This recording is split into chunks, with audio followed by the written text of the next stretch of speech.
Welcome to The Explainer. Today we're diving into a Supreme Court case that has to deal with a really tough question. How do victims of the Holocaust get justice when the property stolen from them was turned into cash and just absorbed into a country's economy almost a century ago? This is the story of Hungary versus Simon.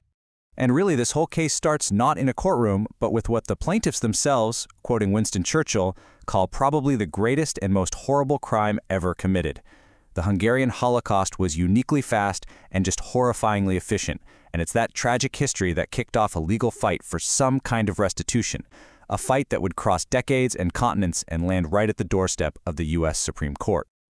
All right, here's how we're going to break this all down. First, we'll look at the survivors' long quest for justice. Then, we'll tackle the huge legal wall called sovereign immunity. After that, we'll get into the really clever legal argument at the center of this thing, the commingling theory. Then, we'll see how the Supreme Court decided it. And finally, we'll ask, okay, so what happens now? So, let's start with the people at the absolute heart of this case. We're talking about 14 Jewish survivors of the Hungarian Holocaust. And they say that before they were forced onto trains run by Hungary's national railway, MÁV, they had everything taken from them. Family heirlooms, businesses, their life savings, everything. But trying to get that back in an American court runs smack into a giant legal principle, foreign sovereign immunity. You see, the basic idea is you generally can't sue another country in your own courts. It's a foundational rule meant to keep the peace between nations, kind of like, you don't judge my government's actions and I won't judge yours. And this isn't just a suggestion, it's actual law. It's written down in the Foreign Sovereign Immunities Act of 1976, or FSIA for short. Think of it as the official rulebook. It starts by saying, yep, foreign countries are immune from lawsuits. But, and this is the whole ball game right here, it also carves out a few very specific exceptions. You know, it's pretty interesting to see how this whole idea has changed over time. Before 1952, it was absolute immunity. Foreign countries were totally untouchable. But then, the U.S. adopted a restrictive theory, which said, hey, if a country is acting like a business, it can be sued like a business.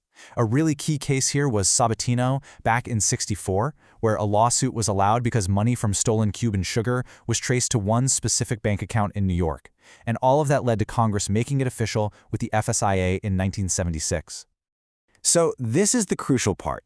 Congress created a very specific key to unlock the courthouse doors for people whose property was illegally taken.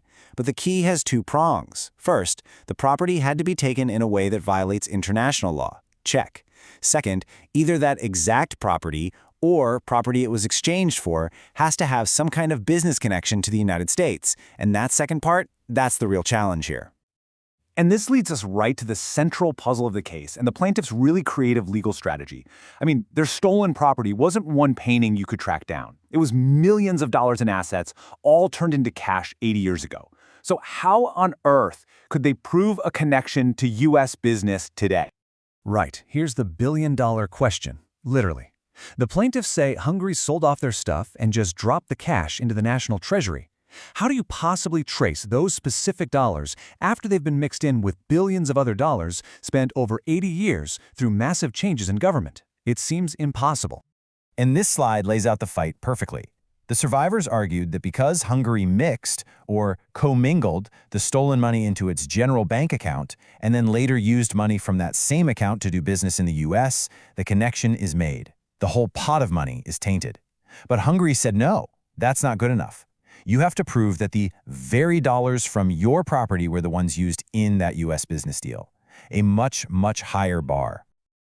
So, the big question is, how did the Supreme Court solve this tracing puzzle?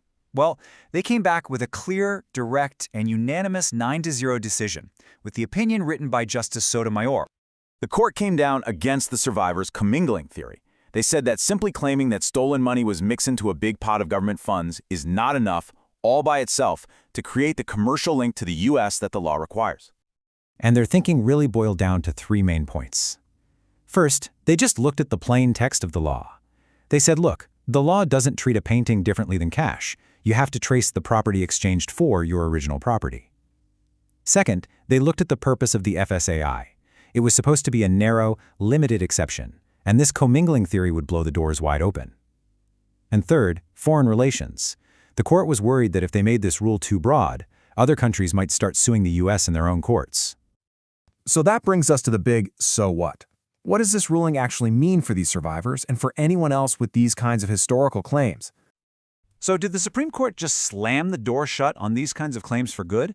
Is it now impossible to seek justice in U.S. courts when stolen property was turned into cash a long, long time ago? Well, not exactly, and this is really the key takeaway. The court said commingling by itself isn't enough, but they did leave the door cracked open a little. They gave examples of what might work, like if you could show the stolen money went into one specific U.S. bank account, or if you could prove that right after the money was mixed, a huge chunk of it was used for business in the U.S. So the new rule is kind of like commingling plus more direct evidence could still get you there. So, at the end of the day, while this one specific legal pathway got a lot narrower, the ruling doesn't change the history. And this quote, which actually comes from the U.S. government's own brief in the case, really captures the bigger picture. The moral imperative is still there. The court clarified a technical legal point, but the larger quest for justice, that continues, shifting the focus from this one legal theory back to the ongoing moral and diplomatic challenges of trying to right one of history's greatest wrongs.